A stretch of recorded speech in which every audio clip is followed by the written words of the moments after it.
All right, good morning, good evening, good afternoon, ladies and gentlemen, citizens of YouTube. This is PastorDowell.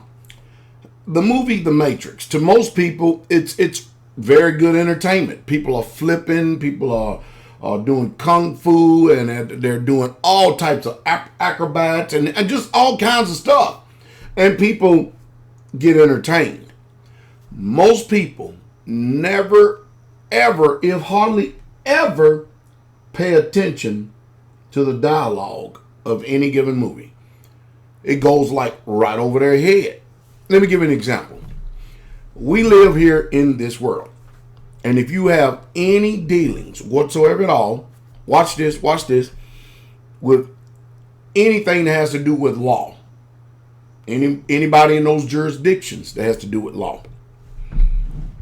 You need to comprehend this. Your mind thinks a certain way. And believe it or not, their mind actually thinks the same way that yours does. But however, when they're doing a job and you're dealing with legal fiction, false entities, they will deal with you according to this false person that you have agreed to create without your consent.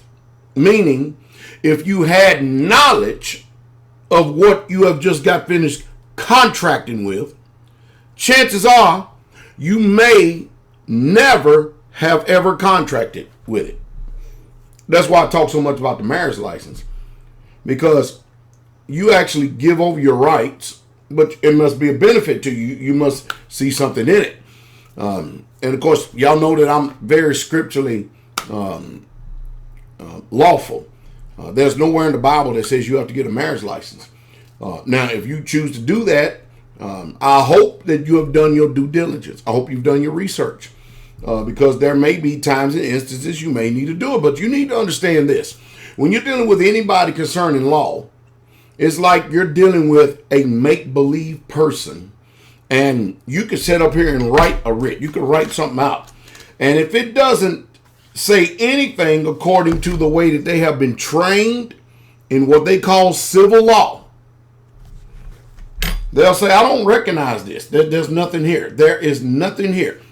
Just because the law does not recognize something does not mean that it is invalid. Did I just say something? Yes, I did. I'm going to say it again because I know most of you just totally missed it. Just because law, civil law, does not recognize something does not mean that it is valid. When they say they can't recognize it, that means I have no authority. I have no jurisdiction over this. That's like, I'm going to skip to it. No, I'm going to digress here for a second. You know, I can't understand how you can listen to me for years and not get it through your thick head that you need to stop renting. You need to stop signing leases. One day in your life, you need to stop doing that.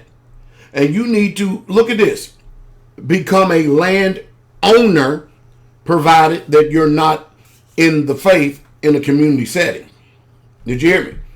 Because land is standing. You can hold all of the Federal Reserve notes you want. You can hold all you want. But that's not standing. You know what standing is?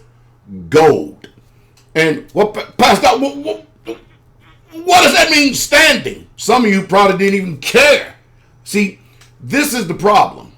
I want y'all to listen to me for a second, okay?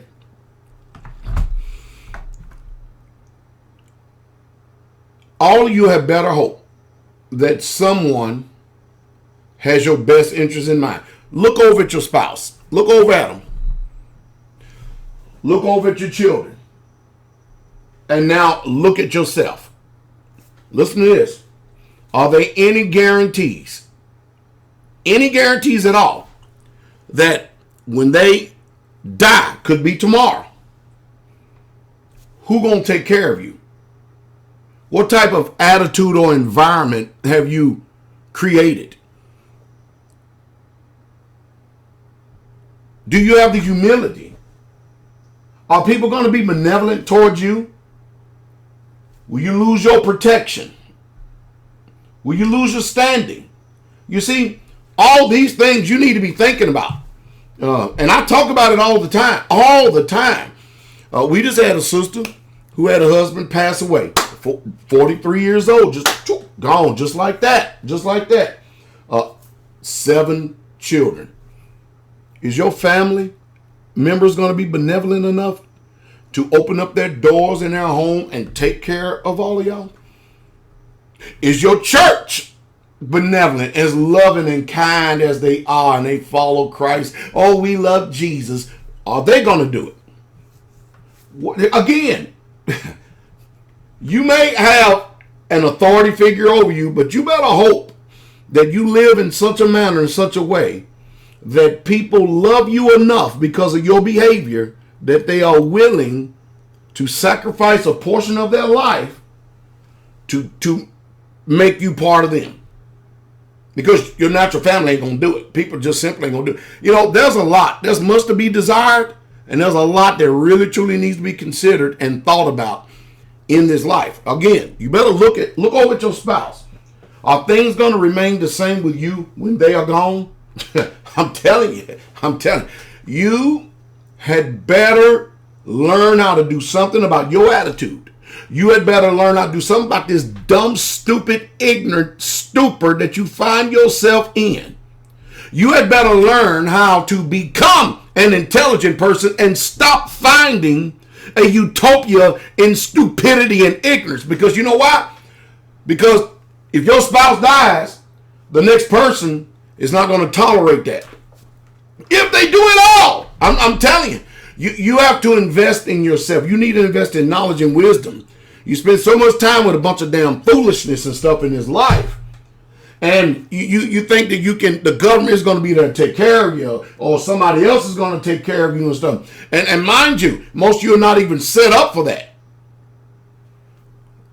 You understand the reason why I'm saying I'm talking about communities? And even at that, you better wake the hell up. All of you. Everybody out there. I don't care what position you find yourself in. You better wake up. You better wake up real fast, because if you don't understand that there's a legal fiction that people deal with you after, and then there's the real you. Never mind. I'm finished. I'm talking to a brick wall. Don't worry about it. Go back to sleep.